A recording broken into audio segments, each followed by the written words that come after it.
공업통계학, Engineering Statistics, Estimation, 추정, 동영상 강의입니다.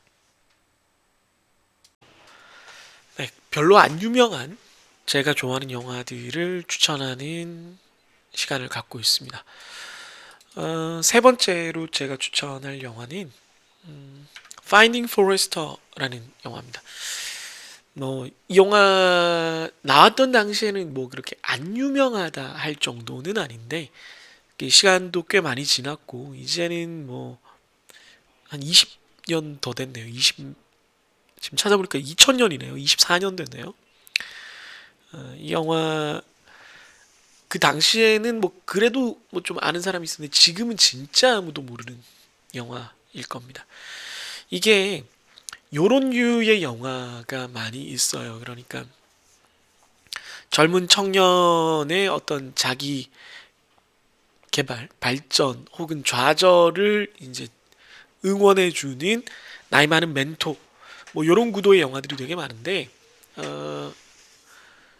뭐 그 처음부터 이제 자상한 사람이라든가 처음부터 뭐 이제 그 어려움을 겪고 있는 뭐 사람이라든가 이런 구도로 가면은 이제 되게 유명한 굿윌 헌팅이 되는 거고 뭐 또 일대 다의 관계가 되면 뭐 죽은 시인의 사회 같은 영화가 되는 거고 뭐 굉장히 많죠. 굉장히 많은데 이런 영화들이 요 영화는 이제 조금 독특한 관계입니다. 독특한 관계라기보다 약간 다른 관계입니다. 요즘 션 코네리 여러분들은 잘 모르시겠지만 제 연령대는 이제 제임스 본드가 이분으로 이제 유명했었죠. 굉장히 멋있는 발음을 갖고 계시는 영국 배우입니다. 아마 스코틀랜드 쪽이 고향인 걸로 알고 있는데 정확히 모르겠습니다. 뭐 명예 전당에도 올라가신 유명한 배우고요. 이션 코네리가 이 포레스터라는 이름의 그 아주 유명한 소설가 작가입니다. 근데 이제 시인인지 소설가인지 기억이 안 나네요. 그런데 이제 이분이 세상과 담 쌓고 혼자 살고 있는 아주 괴팍한 작가입니다. 이미 이 영화가 비추고 있는 시점에는 거의 뭐 준은퇴를 한 레전드 작품을 이미 내고 은퇴를 거의 한 상태로 혼자 지내고 있고 아무랑 누구와도 별로 이제 소통을 안 하는. 그리고 이제 여기 나머지 한 명 주인공인 이 청년은 네, 요 청년 책도 있네요. 네, 어디 있지? 네, 청년은 이제 고등학생이죠. 고등학생. 그 가난한데 뭐 농구를 잘했었나? 아무튼 뭐 그래서 아주 비싼 학비가 드는 사립 학교를 다니고 있는 모범적인 학생입니다. 모범적인 학생인데 뭐 여차저차 하다가 그 이 할아버지 동네 할아버지의 그 이 동네 할아버지인이 포레스터라는 작가를 만나게 되고 그 할아버지의 집안일을 좀 도와주는 그런 알바 같은 걸 하게 되면서 친해지게 됩니다. 그냥 뭐 작가라는 건 알게 되는데 뭐 절대 내 얘기를 밖에 나가서 하지는 말라 그러고 뭐 그냥 괴팍한 할아버지. 그런데 글은 진짜 잘 쓰는 할아버지. 그리고 이 친구도 농구로 아마 특기생으로 갔을 텐데 글을 잘 써요. 글 쓰는 거에 조금 관심이 있어요.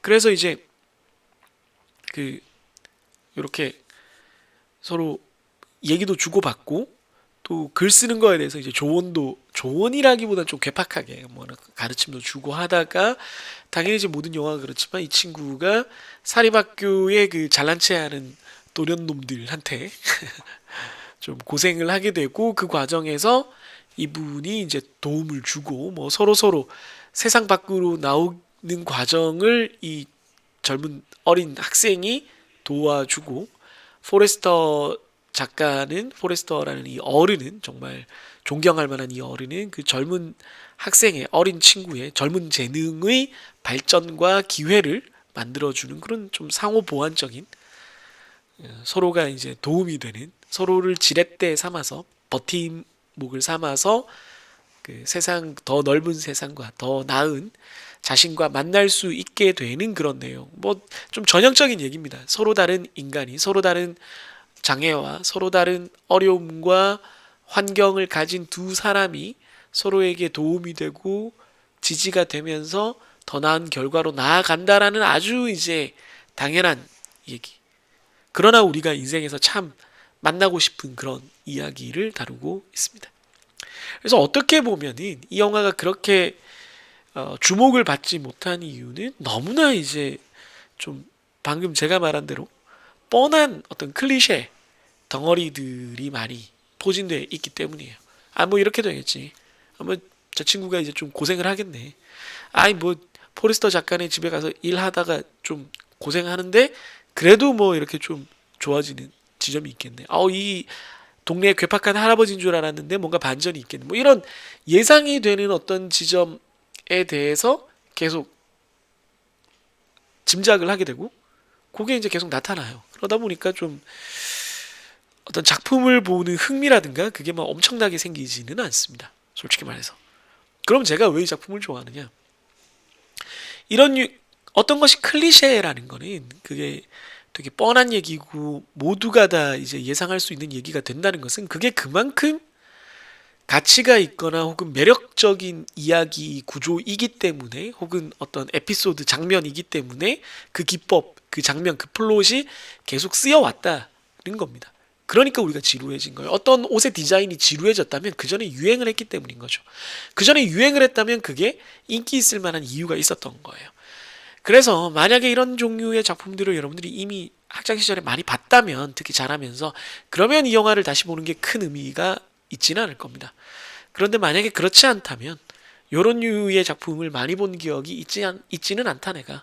그러면 이 작품을 통해서 접하는 것도 나쁘지 않다. 이게 뭐 걸작은 아니지만 요런 관계의 방금 말씀드린 플롯과 어떤 장면, 에피소드의 클리셰들을 아주 괜찮은 연기로 아주 매끄러운 어떤 편집으로 만들어낸 영화다. 그래서 대단히 새롭거나 대단히 충격적인 그런 영화는 아니지만 우리에게 전해야 될 이야기를 아주 웰메이드로 전하고 있는 영화다라고 저는 생각을 합니다.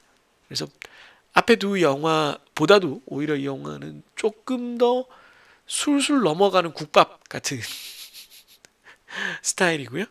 그래서 여러분들이 그냥 편안하게 보셔도 괜찮을 그런 영화로서 추천을 드립니다. 이 세 편의 영화들을 지금 얘기를 했는데 뭐 이 얘기가 한꺼번에 올라갈지는 모르겠습니다. 제가 찍은 게. 근데 다 여러분들에게 큰 부담을 주지 않는 영화들을 추천하려고 애를 썼습니다. 그러면서도 뭐 그 영화 봐서 괜찮네 라는 생각이 들만한 영화들로 한번 얘기를 해봤습니다. 추천합니다. Finding Forrester. 네, 분산의 추정입니다. 이제 그 모분산의 추정 방법인데 앞에서 다 얘기했지만 그 집단이 하나일 때는 카이 제곱 분포를 따르고요. 카이 제곱. 집단이 두 개일 때는 F 분포를 따릅니다. 그것만 기억하면 일단 절반은 왔고요. 정확히는 이제 그 모집단의 분산과 샘플 분산은 n-1분의 n이라는 요 조정자가 있기 때문에 앞에서 봤죠. n-1로 이제 조정을 해줘야 되는 거고 정확히는 그 오차 제곱합 부분이 카이 제곱 분포를 따르는 거기 때문에 n을 곱해줘야 되는데 이제 n-1로 보정을 해주면 그러니까 어떻게 되는 거냐면 n분의 n-1 s제곱 시그마 제곱하면 이제 크기가 보정이 됐는데 요거에다가 n을 곱해줘야 오차 제곱합이 돼요. 그래서 이렇게 하면은 지금 요런 형태가 됩니다. 그래서 이런 형태로 만들고 나면은 그게 카이 제곱 분포를 따르는데 자유도가 n-1이 됩니다. 그럼 이제 우리가 알고 싶은 거는 요 시그마 제곱인데 요거에 대해서 그 카이 제곱 분포를 구하면은 어떻게 되는지 생각하면 카이 제곱 분포가 이렇게 생겼잖아요. 대충 그렸을 때 비대칭으로 생겨 먹었으니까 가운데가 95%가 되게 하려면 여기가 카이 제곱 0.975고요. 여기가 카이 제곱 0.025예요. 그런데 얘가 지금 이 범위 안에 있는 거잖아요. 그럼 시그마 제곱이랑 카이 제곱이랑 이렇게 얘를 이쪽으로 곱하고 얘를 이쪽으로 곱하면 이렇게 분모로 가겠죠. 근데 카이 제곱 0.975가 더 큰 값이니까 그게 하한에 들어오고 카이 제곱 0.025가 더 작은 값이니까 나눠줬을 때 이 전체가 더 커지니까 상한 쪽에 들어온다 라는 거를 이해하시면 되겠습니다. 그게 이제 위치가 서로 왼쪽 오른쪽이 바뀐다 어라? 뭐 이런 느낌이죠. 그래서 이제 우리가 이 카이 제곱 분포를 쓸 때 여러분들이 알아두시 그 모분산에 대해서 추정을 할 때 알아두어야 되는 그 주의점 3개를 얘기하자면, 첫 번째 요 n-1이 있다. 두 번째, 얘가 좌우 대칭이 아니기 때문에 양쪽 카이 제곱을 다 구해야 된다. 2개를 다 쓴다. 세 번째, 0.975 분위수, 그러니까 큰 쪽 분위수가 하한에 쓰이고 작은 쪽 분위수가 상한에 쓰인다. 이 3가지를 주의를 하셔야 된다 라는 말씀을 드리겠습니다. 그 다음 두 번째로, 분산 2개가 있을 때에는 분산 2개는 차이에 대해서는 우리가 확률 분포를 알 수가 없고, 분산 2개를 나눈 것은 확률 분포가 있다라고 했습니다. 그래서 이게 지금 이렇게 돼 있는데, 이걸 자세히 보시면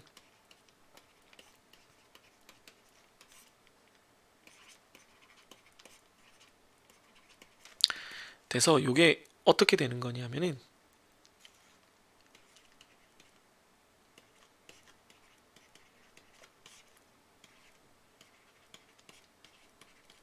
이런 형태인 거예요. 네, 이런 형태입니다.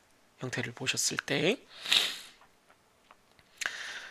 그래서 요거를 알고 싶은데 요걸 가지고 해보는 그런 느낌이 되겠습니다. 그러니까 역시 똑같이 이렇게 만들면 이게 F 분포를 따르고 자유도가 위쪽에서부터 아래쪽이거든요. 그래서 추정 대상인 요 시그마 A 제곱, 시그마 B 제곱분의 시그마 A 제곱을 이렇게 위치를 서로 이렇게 바꿔주면 F 분포 값이 아래쪽에 들어오는 건 똑같습니다. F 분포나 카이 제곱 분포나 다 이렇게 비대칭이기 때문에 F 0.975가 하한에 쓰이고 F 0.025가 상한에 쓰인다라는 것도 똑같습니다. 네. 다만 이제 요거는 수업 시간에 뭐 얘기할 일이 있으면 있겠지만, F 0.05를 요 자유도 순서로 썼을 때 그거의 보수가 되는 0.95, 1-알파, 1-p가 되는 놈의 분위수를 구하면 자유도 순서가 반대가 되고 이렇게 역수가 된다라는 성질을 이용을 해서 막 이거를 0.975분의 0.025분의 1이 아니라 F 0.975인데 자유도 순서가 바뀐 이런 형태로 막 쓰는, 요거 대신에 이렇게 쓰는 경우가 있어요. 그러나 저는 그렇게 하지 않을 거고요. 왜? 헷갈리니까. 그래서 얘는 그냥 이런 게 있다, 다른 책에 있더라, 그러니 뭐 나도 써서 알려는 주겠다, 그러나 권하지는 않겠다, 이런 정도로만 말씀드리고요. 얘를 추정하는데, 두 모집단의 분산 비율을 추정을 하는데 카이 제곱대랑 똑같은 형태로 우리가 이렇게 할 수가 있다. 2개의 비율이니까 2개의 비율 구하고 F 분포로 나눠주면 된다. 이렇게 이해하시면 간단합니다. 그럼 실제로 예제 8-7을 통해서 또 한번 해보도록 하겠습니다. 네, 모분산 구간 추정 8-7입니다. 아까 그 표본이랑 똑같은 거고요. 네, 이걸로부터 평균이 아니고 죄송합니다. 두 공장의 물티슈 무게 분산 및 분산 비율을 추정하시오. 신뢰 수준은 95%이다. 한번 해보겠습니다. 아까 이미 다 했으니까요. X바 뭐 이건 필요는 없는데, 그 샘플의 분산을 알기 위해서 표준 편차를 이미 구했으니까요. 표준 편차로 해도 됩니다. 나중에 제곱하면 되니까. 이걸 사용해서 이제 해보겠습니다. 뭐 여기까지는 똑같아요. 1-2분의 알파는 0.975, 2분의 알파는 0.025. 자, 분산 하나만 각각 두 집단에 대해서 추정을 한다라면 자유도는 각각 n-1이 될 거고요. 그 다음에 카이 제곱 분포를, 이게 카이 제곱을 쓴 건데 이게 잘 그렇게 안 보이네요, 그죠? X에 비해서는 이게 좀 내려간 거예요. 비교를 굳이 해보자면 보시면 좀 다르죠, 그죠? 요거를 이렇게 해서 비교를 해보면 좀 내려가 있죠. 글씨체 자체가 그렇게 잘 안 보이는 글씨체라서 그러네요. 카이 제곱 분포의 역함수를 구하면 카이 제곱 인버스의 0.975에 대해서 자유도 19로 구한 거, 그다음 0.025에 대해서 자유도 19로 구한 걸 이렇게 구할 수가 있습니다. 그럼 각각 32.8, 8.9가 되고요. 이쪽은 자유도만 달라지겠죠. 자유도만 달라지면 네, 좀 상대적으로 작은 값이 나옵니다. 왜냐하면 이게 기억나시는지 모르겠지만 그 랜덤 베리어블의 개수에 해당하는 거기 때문에 점점 커질 수밖에 없거든요. 제곱의 합이라서.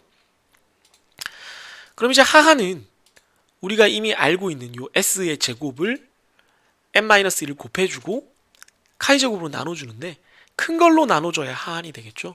이렇게 구해놓고 큰 거 찾으면 돼요. 아니면 나눠놓고 작은 걸 하한에 보내도 됩니다. 되게 무책임하죠. 아무튼 큰 걸로 나눴더니 54가 되고요.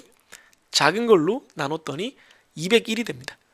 그래서 이 공장 A의 분산은 현재는 요거 제곱하면은 뭐 한 100 근처가 되겠죠. 그런데 하한은 54, 상하는 201에 이르고요. 이쪽은 지금 현재 분산이 10이니까 한 144, 150 좀 넘겠네요. 150 정도 되는데 하한은 82, 83, 상하는 385까지 올라가는 그런 놈이 되겠습니다. 그럼 이제 각각의 분산에 대한 범위 추정은 했는데요. 구간 추정을 했는데 두 개의 분산 비율의 추정을 해보겠습니다. 두 개의 분산 비율의 추정을 해보면 뭐 지금 자유도가 19, 14가 있으니까 얘를 분자에 넣고 얘를 분모에 넣을 겁니다. 그랬을 때는 자유도 순서가 19, 14가 됩니다. 만약에 위쪽에 있는 거 위에서 아래로 읽잖아요. 이거 순서가 바뀌면 이 자유도 순서도 다르게 넣어줘야 돼요. 현재는 이 자유도를 먼저 넣고 이 자유도를 나중에 넣었습니다. 그래서 똑같이 0.975에 대해서 F 인버스 F의 분위수를 구하면 2.861 똑같이 자유도 19, 14에 대해서 0.025의 F값을 구하면 0.378이 됩니다. 그래서 S의 두 개의 제곱의 비율을 이렇게 하고 2.861로 나눠주면 0.214 똑같이 또 해주고 이번엔 0.378 작은 걸로 나눠주면 1.618이 돼버려서 하한과 상한 사이에 1이 존재하잖아요. 비율은 1을 기준으로 해야 될 텐데 95% 범위 안에 1보다 작은 쪽부터 1보다 큰 쪽까지 다 있으니까 이 둘의 분산도 표준 편차도 어느 게 더 크다라고 하긴 그렇고 확률적으로 95% 범위로 봤을 때 이쪽이 크다가 저쪽이 크다가 왔다 갔다 한다. 이렇게 얘기를 할 수가 있겠습니다. 네, 간단하죠. 여러분들 그래도 요 식을 보면서 꼭 직접 한번 따라해 보기를 바랍니다. 네, 개수값 추정 보겠습니다. 또 제가 이제는 또 도망을 가야겠네요. 개수값 추정은 이제 이산확률 분포의 모수들을 추정을 하는 거예요. 이산확률 분포의 모수들입니다. 그러니까 모집단이 예를 들어 모집단이 있는데 모집단이 데이터가 이렇게 개별이 뭐 이런 식으로 합격 불합격이 이렇게 섞여 있는 그런 놈인 거예요. 그러니까 숫자로 되어 있지 않고 합격 불합격만 있는 거예요. 그래서 모집단의 뭐 분량률이라든가 이런 게 있는 거예요. 그런데 우리는 그건 모르겠고 샘플을 n 크기로 떼면은 이 안에도 보면은 이렇게 이제 있는 거죠. 그래서 여기에 분량률 p 햇을 알 수 있는 그런 경우입니다. 그래서 요걸 가지고 얘를 추정하고 싶은 그런 케이스가 첫 번째가 되겠습니다. 그럼 요런 경우는 이제 이항분포를 사용하는데 이항분포를 표준 정규 분포에 근사시켜서 사용을 하는 거죠. 그래서 첫 번째 두 개 케이스 이항분포를 베이스로 한 경우를 보면은 분량률에 대해서 그 원래 이항분포가 있을 때 그 평균 NP 분산은 NP의 1-P인 정규 분포를 따르잖아요. 그런데 이제 P를 기준으로 봐야 되니까 P를 기준으로 이걸 표준 정규 분포로 만들려면은 NP 빼기 NP로 해서 NP의 1-P가 표준 정규 분포를 따르는 걸로 한다 그러면은 아래 위로 n을 나눠줘 버리면은 네. 그러면은 여기에 루트 안에 이렇게 n이 들어가죠. 그렇게 돼서 지금 여기가 이렇게 된 겁니다. 그래서 p hat 내가 관찰한 p 햇에서 내가 추정하고 싶은 p를 빼고, 그 다음에 그 표본 표준 편차처럼 p 햇 1-p 햇 그걸 n으로 나눈 거를 이렇게 나눠주면 그게 표준 정규 분포를 따르니까, 표준 정규 분포 따른 다음에는 똑같죠. 네. 내가 구한 p 햇에다가 g 값, 그 다음에 요 s 값, 그러니까 표본 분산 같이 보이는 요거를 곱해주면은 범위가 되고, 플러스 마이너스 해주면 된다. 이렇게 되고요. 두 개가 돼 있을 때도 똑같아요. 이걸 n을 나눈 거를 아예 이제 적었습니다. n을 나눈 걸 적으면 요게 첫 번째 놈, 요게 두 번째 놈이고, 각각의 그 표본 분량률에다가 모집단 분량률을 빼주면, 우리가 알고 싶은 거는 모집단 분량률의 차이거든요. 네, 그거는 표본 분량률의 차이에다가 g 값하고 이 분모에 있는 얘를 이렇게 곱해주면 된다. 되게 간단하죠. 그러니까 우리가 알아둬야 될 건, 이 식은 어차피 여러분들이 보면서 따라할 수 있으니까 이항 분포가 표준 정규 분포로 근사한다, 이런 조건에 따라서 이거를 이용을 해서 정규 분포로 근사한다, 이걸 이용을 해서 만든 다음에 그걸 표준화를 시켜가지고 앞에서 우리가 모평균에 대해서 했던 거랑 똑같은 짓을 한다는 겁니다. 그러면 이것만 되냐? 포화송 분포도 가능하다는 거죠. 포화송 분포 같은 경우는 약간 황공포증 걸릴 것 같아. 네모로 할까? 모르겠습니다. 제가 그런 거에 좀 약한가 봐요. 포화송 분포 좀 지울게요. 제가 기분이 안 좋아져가지고. 포화송 분포로 하는 경우에는, 포화송 분포는 평균도 얘고 분산도 얘인 그런 형태가 되잖아요. 포화송 분포에서는. 그러다 보니까 내가 관찰한 샘플의 평균값, 포화송 값에다가 내가 알고 싶은 모집단의 n값을 빼준 다음에 요 자체를 루트 씌우면 그냥 표준 편차가 되니까 요게 표준화가 돼버린다는 거죠. 그래서 얘를 구하는 방법이, 샘플의 포화송 발생 평균값을 가지고 플러스 마이너스 g값 한 다음에 그냥 걔 루트 씌우면 돼요. 평균값. 간단하죠. 요건 한 집단인데 두 집단은 아니고, 이걸 만약에 단위당으로 해서 그 상황을 여러 번 봤을 때, 포화송이 뭐 예를 들어 하루에 몇 번 생기는데 그걸 며칠 동안 봤다, 그럼 이렇게 나눠줘도 포화송을 그냥 나누는 것도 똑같은 성질을 갖기 때문에 이렇게 볼 수 있다 라는 것까지 하고요. 포화송은 두 집단까지는 안 하겠습니다. 뭐 이게 너무 길어지고 개수가 많아져서 포화송에 대해서는 그 정도만 설명하고, 실제 우리가 예제는 요 이항 분포에 대해서만 한번 살펴보도록 하겠습니다. 예제 8-8은 두 물티슈 공장의 데이터를 좀 더 많이 확보했을 때 두 공장의 분량률 차이를 추정해 보는 문제입니다. 그러니까 요거에 대한 문제가 여기서 다루는 게 되겠죠. 같이 한번 실습 파일 보면서 해보도록 하겠습니다. 네, 보면 데이터가 좀 많아졌어요. 데이터가 한 50개, 40개로 좀 늘어났고요. 그래서 봤더니 이 지금 공장 A와 공장 B 저 밑에까지 있습니다. 제가 이 데이터들을 다 긁어서 250 이하를 분량이라고 카운트 하기로 했습니다. 그런 다음에 이 50이라는 걸로 나눠주면은 분량률이 14%, 샘플의 분량률이 14%고요. 얘도 똑같이 다 긁어서 250 이하, 250 미만, 250 이하로 해야 되는구나. 이코를 넣어야 되겠구나. 하면 달라지려나? 달라지네요. 얘도 이걸로 할게요. 얘라고 했으니까 크게 달라지진 않네요. 그럼 이제 분량률이, 샘플 분량률이 15%가 됩니다. 그래서 p 햇이 이렇게 나와 있고, 왼쪽에서 오른쪽을 뺐을 때 마이너스 1%가 되네요. 마이너스 1%. 250 미만으로 바꿔야 되겠습니다. 이건 좀 의도랑 달라져 가지고요. 네.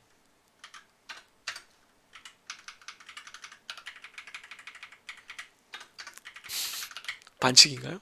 일단 그렇게 하도록 하겠습니다. 에? 250에 걸린 애가 엄청 많았나 보네. 이게 이코를 넣고 안 넣고가 너무 많이 차이 나네요. 그죠? 네, 그래서 현재는 두 집단의 불량률 차이가 네, 11.5%나 납니다.